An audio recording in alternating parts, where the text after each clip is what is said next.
Kung may isang artista na talagang naging malapit sa yumaong aktres na si Jacqueline Jose, yan ay walang iba kundi si Coco Martin.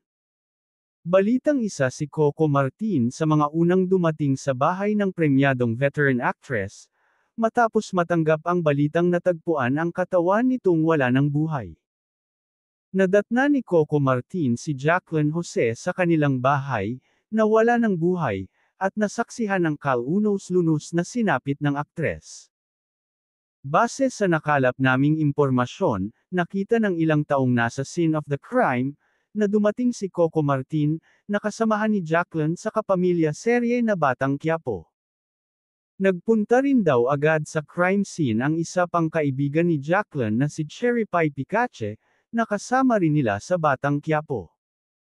Wala pang post si Coco Martin sa kanyang social media accounts, tungkol sa pagkamatay ng kanyang nanay na Nayan. Habang sinusulat ang balitang ito ay naghihintay pa rin ang lahat ng karagdagang detalye sa pagpanaw ng Cannes Film Festival Best Actress, at kung ano ba talaga ang naging sanhi ng biglaan nitong pagkamatay. Sa unang lumabas na ulat, posible raw nadulas, at nabagok ang ulo ng aktres sa loob ng kanilang bahay, na naging sanhi ng kanyang pagkamatay. May report naman na nahulog umano si Jacqueline sa hagdan.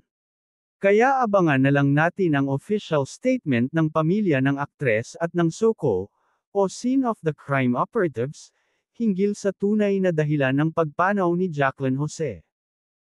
Going back kay Coco Martin, siguradong wasak ngayon ang puso ng teleserye King, sa nakabibiglang pagyaon ni Jacqueline Jose, na gumaganap na Corrections Chief Superintendent Dolores Espinas sa Batang Quiapo. Sa isang panayam, sinabi ni Jacqueline ang dahilan kung bakit napapayag siyang bumalik sa ABS-CBN, makalipas ang 10 taon. Si Coco ang isa sa rason, parang anak ko na yan. Ang una niyang pelikula, Kasama Ako, masahista, noong araw. Matagal na. At mula noon, hindi naman kami nag-lose contact. In short, nagkakausap pa rin, pagbabahagi ni Jacqueline Jose. Patuloy pa niya, ang pakiramdam ng artista, ako ha, kapag hindi ako nakapasok sa soap ni Coco, halimbawa itong probinsyano na natapos, hindi kumpleto ang pagiging artista ko. Aniya pa, may ganoong feeling. Hindi ko alam ang pakiramdam ng kapwa ko artista, pero ako, ganoon ang pakiramdam ko.